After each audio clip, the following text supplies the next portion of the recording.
Ok, fíjate, lo que le digo es, esa perturbación original, ese shock original que genera el gobierno con el aumento de las compras del Estado, genera primero un aumento igual de la producción, acá. A ese aumento de la producción genera una nueva renta en la economía. Esas rentas generan en parte un aumento del consumo. ¿En cuánto? Bueno, en parte, sí. Ponele, si esa sociedad consume el 50% de su ingreso, no sea muy austera, consume el 50% de su ingreso adicional, bueno, sobre ese aumento de la renta, delta G, van a consumir 50% por delta G, o sea, C minúscula por delta G. Ahora, eso genera la necesidad de que las empresas vendan, produzcan y vendan esos bienes que se demandan ahora. O sea, ¿cuánto? Tienen que producir y vender C por delta G. Entonces eso genera una nueva renta en la economía. ¿De cuánto? Bueno, una renta de C por delta G. De esa renta nueva, C por delta G, una parte se va a destinar a consumir. ¿Cuánto? Bueno, una fracción C. O sea, C por delta G. Por eso es que aparece el cuadrado. Porque a esa renta C minúscula por delta G, que se generó en la economía, una parte de ella, no toda, se va a destinar a consumir en esta tercera ronda de ingreso y gasto. ¿Cuánto? C minúscula por delta G. O sea, C minúscula al cuadrado por delta G. Ahora, esas nuevas compras de los hogares generan otra nueva ronda de producción de las empresas, que tiene que producir C minúscula por delta G. O sea, C cuadrado por delta G. Al producir y vender esos bienes, eso genera otro flujo de ingresos, que sea el cuadrado por delta G, que genera una nueva ronda de gasto de los hogares. ¿Cuánto? C minúscula por C cuadrado por delta G, o sea, C al cubo por delta G. Eso es lo que genera todo este proceso por el cual, a partir de la perturbación original, o el shock original, o el aumento original de la compra de gobierno, se generan distintas rondas de ingresos y consumos en la economía. Yo te digo, bueno, si vos me dejás sacar factor común a delta G, que fue la perturbación original, y después dividir por eso, me queda esta expresión. Delta I sobre delta G sería algo así como cuánto varió la producción de la economía en respuesta a una variación delta G de la compra del gobierno. Ese término se llama multiplicador del gasto. Multiplicador del gasto o multiplicador keynesiano. Es muy importante eso. Multiplicador. A ver, déjame ahora contarte una parte del truco de esta historia. El término que está a la derecha, entre paréntesis, 1 más C al cuadrado, más C al cubo, más n términos equivalentes, tiene una propiedad. Cuando esa letra C minúscula es un número menor que 1, o sea, un número mayor que 0 y menor que 1, la propiedad es que esa suma infinita de términos, 1 más C al cuadrado, más C al cubo, más, lo que estás haciendo es sumar un término que es cada vez más chiquitito. Este término que va sumando es cada vez más chiquitito. Fíjate, vamos a abrir una calculadora acá que tengo, así te muestro. Supongan ustedes que la proporción marginal a consumir esta economía fuera, qué sé yo, déjame inventar algo, a ver, que C minúscula fuera 0,6, ¿no? 0,6. Entonces, C al cuadrado sería 0,6 al cuadrado. Es más o menos 0,36. O sea, este término sería 0,36. Vamos a escribirlo acá, mira. Esto sería,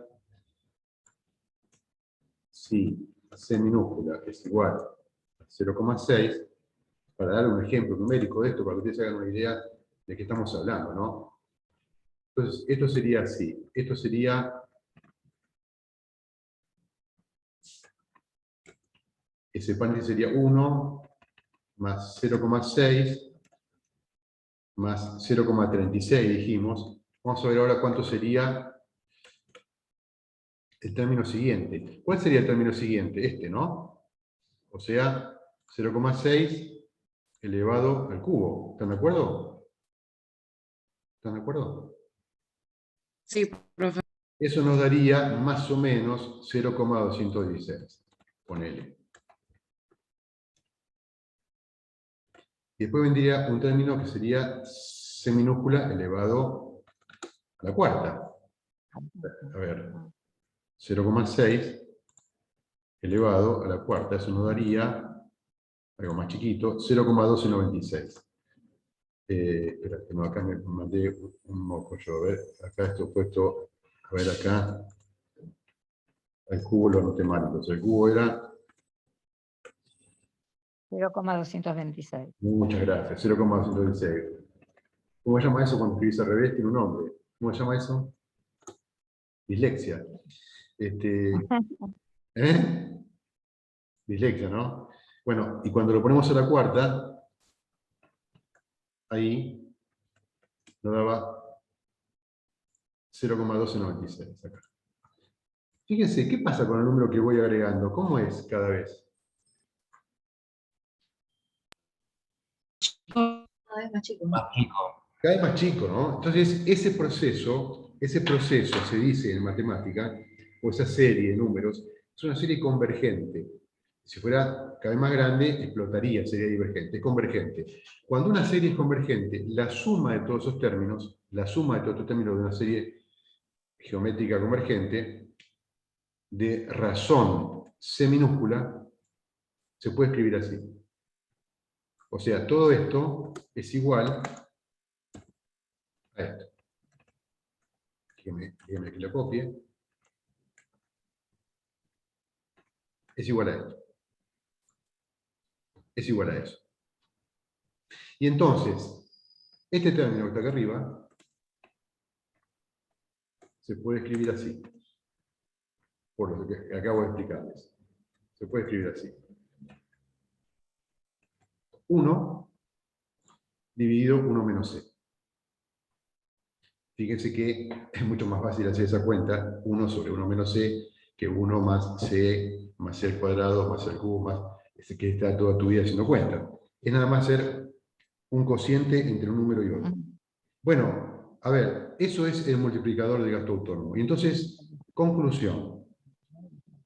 Lo que estamos diciendo en este modelo macroeconómico es que la producción de corto plazo, Y, de equilibrio, recuerda que en este modelo tan singular, equilibrio no quiere decir que la oferta es igual a la demanda en este sentido, sino quiere decir que la producción es igual al gasto en este sentido, que la producción es igual al gasto, o que el gasto es igual a la producción, o que el gasto efectivo es igual al gasto planeado en este diagrama. Eso se llama producción de equilibrio con precios fijos. Y es igual, es igual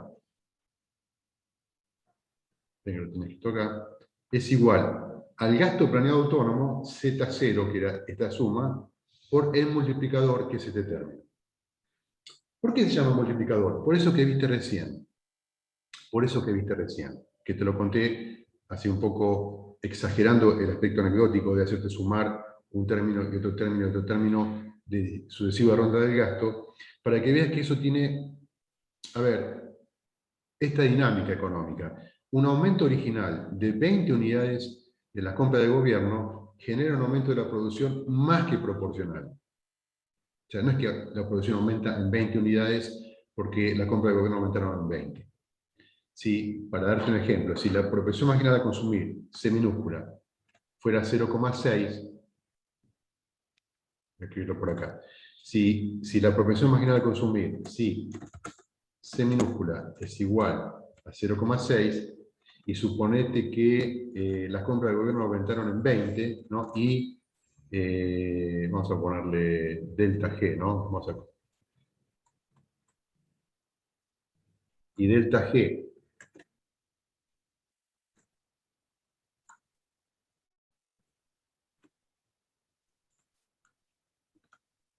aumentó en 20, entonces, ¿en cuánto aumentó la producción? Bueno, fácil, yo me acuerdo, acuérdate que, lo tienes acá escrito, delta I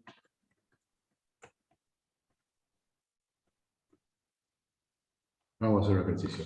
Acuérdate que delta I sobre delta G es igual al multiplicador, que era 1 dividido 1 menos C. Entonces, claro, yo tengo todos los datos, yo sé cuánto aumentó delta G y sé cuánto vale C. Como sé cuánto vale C, sé cuánto vale el multiplicador. delta G es un dato, entonces puedo averiguar cuánto aumentó la producción. ¿Cuánto aumentó la producción? Bueno, lo que tengo que hacer es pasar este término que está dividiendo, ¿lo ven? Del lado derecho multiplicando. Me va a quedar que el aumento de la producción, delta I, es igual a el multiplicador, es decir, ese factor de expansión que tiene la economía, multiplicado por el shock que dio lugar a la expansión. Se ha multiplicado por esto. ¿Cuánto nos da? 1 sobre 1 menos C por delta G con estos datos. Háganlo ustedes.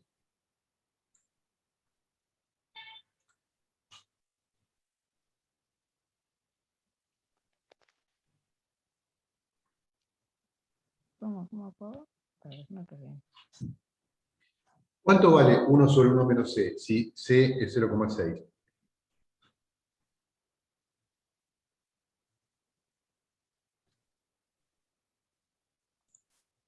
¿2,5?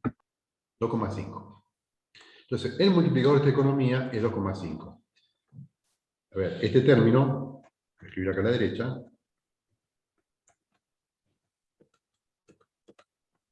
es 2,5. ¿Y en cuánto aumentaron las compras de gobierno? En 20, ¿no? 50 O sea que, sería. claro, si aumentaron en 20 y tu multiplicador es 2,5, ¿en cuánto aumentó la producción? 50. 50. 50. Perfecto. ¿Por qué? Porque el multiplicador te dice en cuánto aumenta la producción, esa es la interpretación. El multiplicador, que es esto, fíjate, te dice en cuánto aumentaría la producción si delta G aumenta en una unidad. Si delta G aumenta en 1, te queda 1 sobre 1 menos C por 1, es 2,5. Entonces, el multiplicador es eso, es cuánto aumenta la producción por un aumento unitario de las compras de gobierno. En este caso, la compra de gobierno podría ser otra variable de gasto renegado autónomo, pero acá elegimos que sea la compra de gobierno. Entonces, si aumenta en 1 la compra de gobierno, la producción aumenta en 2,5. Como en nuestro caso no aumentaron en 1, sino en 20, aumenta en 20 por 2,5. Por esa razón, se llama el multiplicador del gasto. A ver, algunas cuestiones interesantes que quiero apuntarles sobre eso antes de que se me vaya el tiempo de clase de hoy. Yo usé un ejemplo que para ustedes resulta súper intuitivo, que es aumentar las compras de gobierno, pero naturalmente que vos podés aplicar esa misma idea a cualquier variación de todos los términos que están adentro del gasto autónomo. Es decir, yo usé una variación de este término, y para ver cómo es sobre la producción de equilibrio, pero vos podrías haber usado ese modelo para analizar cualquier cambio, un aumento en la compra de gobierno, como hicimos, o una reducción de la compra de gobierno. Una disminución de los impuestos, esto, o un aumento de los impuestos. Claro, fíjense, ¿qué signo tiene el término donde aparecen los impuestos? ¿Qué signo tiene? Negativo. Negativo. Si los aumentás, te va a generar ¿qué cosa en la producción? Si aumentás los impuestos, por el signo. ¿Un aumento? Va a bajar. Claro, va a Una bajar la producción. disminución. Lo cual tiene bastante sentido. Si aumentar los impuestos, va a bajar la producción. Y si bajar los impuestos, va a aumentar la producción. ¿Por qué va a ocurrir eso? Bueno, porque los impuestos modifican el ingreso disponible del sector privado. Si vos subís los impuestos, contraes el ingreso disponible. Como en esta economía dijimos que la sociedad consume una proporción fija del ingreso disponible, si baja el ingreso disponible, en alguna medida va a bajar el consumo. Si vos bajás los impuestos, aumenta el ingreso disponible, en alguna medida va a aumentar el gasto de consumo y por lo tanto el gasto agregado y por lo tanto la producción de equilibrio.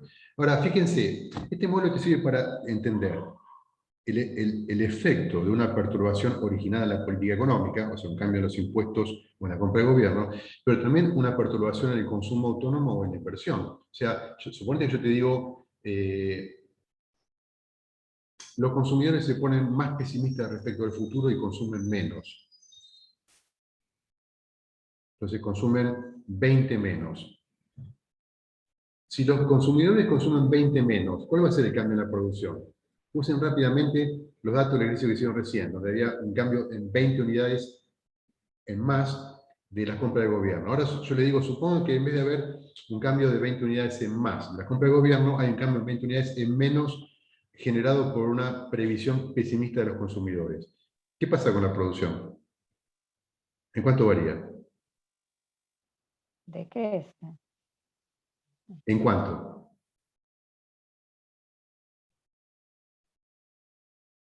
En la variación de ese componente, dijimos menos 20, ¿no? ¿Eso dijimos? Sí, Por el multiplicador, ¿sí o no?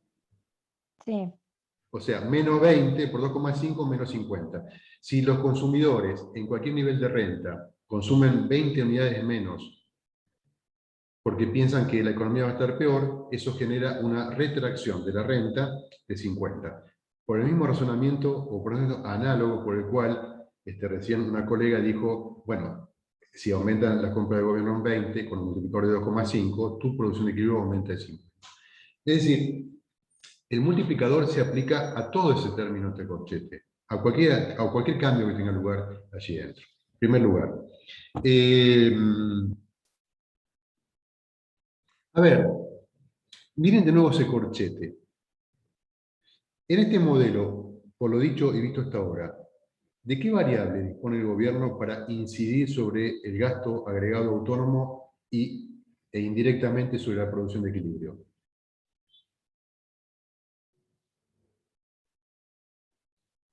El tema de los impuestos, la inversión, ¿eso dice? Claro, ¿cuáles de esas variables son resorte de un gobierno? Los Los gobiernos, impuestos los impuestos, ¿y qué otra? pues. y el gasto público. El gasto público del gobierno. ¿Por qué? Porque ni el consumo autónomo, o sea, el consumo autónomo, acuérdate, es la parte del consumo de los hogares que no depende de la variación de la renta, depende de otras cosas. Y la inversión es la inversión exógena, son los planes de las empresas. En principio eso no depende de la política del gobierno. De hecho, la política del gobierno en este modelo son los impuestos y las compras del gobierno. Es decir, este es un modelo que te sirve para evaluar el efecto sobre la renta de equilibrio de los cambios en la composición de la política fiscal. Es un modelo para analizar los efectos sobre la producción de la economía de los cambios en la política fiscal, que es el objetivo de esta clase de hoy, darte una herramienta para decir, bueno, si el gobierno aumenta las compras del gobierno o si las reduce, si el gobierno aumenta los impuestos o los reduce, pasa tal cosa con la producción de equilibrio. Deliberadamente este modelo no hace que la inversión ni el consumo respondan a una variable que ustedes vieron que era muy importante en la clase pasada conmigo, que era ¿cuál? ¿Alguno de ustedes se acuerda qué variable era importante en la definición de Lorenzo de si compraba o no la cortadora de césped, o en la definición de cualquier consumidor si es mejor consumir ahora o consumir mañana? ¿Qué variable es importante? Que acá no está ni nombrada. La el precio de interés. Tasa de interés real. La tasa de interés real, ¿qué es? Si a mí me conviene consumir o ahorrar, ¿no? Porque si la tasa de interés real es muy alta, eso quiere decir que consumir hoy es muy caro comparado con consumir mañana. ¿Por qué? Bueno, porque si postergo mi consumo, mañana puedo consumir más, porque 100 por 1 más R es más alto si R es 25% que si 10. Aumenta la tasa de interés real, consumir mañana es más atractivo, consumir hoy lo es menos. Al mismo tiempo, la tasa de interés real es lo que decide si una inversión es viable o no. Si me tengo que comprar una cortadora de césped para dedicarme a cortarle el césped a mis vecinos, tiene un sentido determinado. Si el costo del préstamo para comprarme la cortadora es 6%, así es del 60%, por decir una barbaridad. Entonces, la tasa de interés real es una variable muy importante en la decisión de los agentes y todavía yo no la nombré. El lunes que viene vamos a meter esa variable en escena y vamos a hacer algo que yo debo hacer previamente para introducirla, que es introducir el papel del dinero en la economía y los activos. Pero hasta ahora, sin nombrar esas cosas, que son súper importantes, el modelo ya nos va dando una pista bastante interesante de cuál es el papel de la política fiscal en la economía, por un lado. Y por otro, el modelo nos da un papel importante, o una guía importante para entender de qué manera algunas variables que no tienen que ver con la política fiscal ni la política económica en ningún sentido, como son las expectativas de los consumidores o de las empresas, C sub 0 e I sub 0, también pueden modificar en un sentido u en otro la producción de equilibrio. Bueno, vamos a hacer una cosa, miren, así yo paro de hablar un rato y lo voy a trabajar un ratito. Vamos a hacer un ejercicio con este ejemplo, donde tenemos una economía que está singularizada por su función consumo, como las que vimos de manera genérica durante la clase de hoy, por un cierto nivel de inversión deseada, un cierto nivel de compras de gobierno y un nivel de impuestos. Y lo que quiero que hagan es que expresen el gasto agregado de esta economía como una función de la renta, primero. Después quiero que encuentren la producción de equilibrio. Después les digo, si la producción de pleno empleo es 5.000, ¿qué pasa con esta economía? ¿Qué pasa? Quiere decir que comparen cuál es la relación entre la producción de equilibrio de esta economía y su producción potencial o de pleno empleo. Y después, en el punto D, les pregunto qué podría hacer el gobierno para remediar el problema que pudiera surgir si es que hay alguna diferencia entre la producción de pleno empleo y la producción de equilibrio de corto plazo, que puede ser o puede no ser la misma. Lo dejo trabajar en eso 5 minutos, a ver si tenemos tiempo. Sí, tenemos tiempo, 5 minutos, y discutimos, por lo menos discutamos el punto A y el B, y discutimos todos juntos. Lo puedo escribir acá. ¿Alguien me escribe o me dice que es el gasto planeado de esta economía? Vamos a llamarlo Z eso, ¿no? ¿Cuál es el gasto planeado? C0 más C. ¿Perdón? No, de esta economía. Eso es una definición genérica, C0 más C. En esta economía, ¿cuánto vale C0? 620, 620. ¿Cuánto vale C minúscula? 0,8, 0,8, me lo copio acá. Y a eso lo tengo que multiplicar por la renta disponible. Pero directamente voy a hacer una cosa, voy a poner la producción menos los impuestos. ¿Pero cuánto valen los impuestos acá? 250, 250. ¿Qué más? Sigo. Me siguen diciendo ustedes. Dale. más Más 240, 240 más 300. más 300. Bueno, si simplificas un poquito eso, ¿cómo te queda? Sería 620, hagámoslo acá, ¿no? Si no lo hicieron. 620 menos, ¿no? 0,8 por 250. ¿Está bien? Este término. Más 240.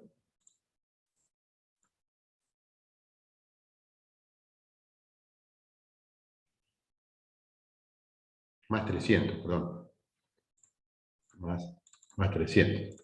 960, ¿están de acuerdo? ¿Le dio eso? Profe, ¿puedes explicar lo del 0,8, cómo lo hiciste para que quede 0,8 por menos 0,8 por 250? Y porque estás multiplicando todo esto. Es como si te dijera 0,8 por A más B. 0,8 por A más B es 0,8 por A más 0,8 por B. 0,8 por I más 0,8 por menos 250. ¿No? ¿Estás de acuerdo? ¿Pero qué pasa con la I? Claro, ¿qué pasa con el término de 0,8 por I? Lo escribís. Ah, Terminado. yo me quedé ahí y dije, no me salió. No lo escribís. Está bien. Entonces te queda, precisamente, te queda la expresión que vos buscabas, que es el gasto planeado, esto, como una función de una constante y un término, perdón, y un término en I. ¿No? Es lo que buscábamos. Es esto, fíjense. Esto, ¿no? Z es igual a Z0 más C minúscula por I. Es lo mismo. Lo que pasa es que ahora Z0 es un número, ya tiene nombre y apellido, C minúscula es una constante y lo otro es una variable. Y ahí contestamos la primera pregunta, que es, exprese el gasto agregado como una función de la renta. Bueno, para hacer la producción de equilibrio pueden hacer dos cosas. Una de dos. O hacen esto, que es escribir la condición de equilibrio. Esto, ¿no? Y entonces escriben debajo igual. Esto es medio como redundante lo que voy a hacer, porque ustedes ya saben a dónde voy. Pero hagámoslo igual. Escribimos esto, igual a z, y z es igual a esto. Y de acá, entonces, despejan i. ¿Están de acuerdo? Que ahí pueden despejar i. porque I está del lado izquierdo e I está del lado derecho. Si los reunís todos juntos, te va a quedar algo así, ¿no? I del lado izquierdo por 1 menos C, y del lado derecho te va a quedar 960. Perdón, esto es 0,8, ¿no? Pongámoslo de una vez por todas. Es decir, de acá sale que I es igual a 960 multiplicado por 1 dividido 1 menos 0,8. ¿Están de acuerdo? Esto es el multiplicador de esta economía. Esta economía tiene una proporción marginal a consumir de 0,8, entonces su multiplicador es, vamos a poner acá como se debe para que no haya confusión, que sería así. El multiplicador de esta economía es 1 dividido 1 menos la proporción marginal a consumir. Eso es el multiplicador de la economía. Eso te da, para buena cuenta, 1 dividido 1 menos 0,8, eso te da 5. El multiplicador de esta economía es 5. Es 5. ¿Y qué tengo que hacer para hallar la producción de equilibrio? Multiplicar eso por el gasto planeado autónomo, 960. ¿Están de acuerdo? Esto. ¿No? Bueno, multiplico por 960 y me da 4.800. Es decir, la producción de equilibrio, que es el punto donde el gasto planeado, esa línea que dibujamos antes, corta a la línea esa con la cual forma la cruz keynesiana, esa línea donde están todos los puntos que son equidistantes de ambos ejes y por lo tanto la producción es igual al gasto, en un nivel de producción igual a 4.800. Ahora fíjate, el problema me decía, y esto queda tarea para el hogar, que esa economía tiene un nivel de producción de equilibrio, de pleno empleo, de 5.000. Eso quiere decir que el nivel de empleo de equilibrio del mercado de trabajo genera o le permite generar a esa economía una producción potencial o de pleno empleo de 5.000. Sin embargo, a corto plazo y con precios fijos, el nivel de producción de equilibrio de precios fijos es 4.800. Es decir, esa economía produce ¿cuánto en comparación con la producción potencial? ¿Más o menos? Menos. Menos. Cuando una economía produce a corto plazo, con precios fijos, menos que la producción potencial o de equilibrio, decimos que la economía está en una brecha contractiva o en una contracción. Si el caso fuera el caso contrario, si la producción de corto plazo, en vez de ser 4.800, ponele, fuera 5.200, que es mayor que 5.000, diríamos que esa economía experimenta una brecha expansiva. Una brecha expansiva. Van a ver que uno de los objetivos de la política económica, así concebida por estos modelos macroeconómicos que vamos a estudiar, consiste en eliminar o minimizar esa brecha de producción. O sea, esas oscilaciones del nivel de actividad y el empleo que generan las variaciones del gasto a corto plazo.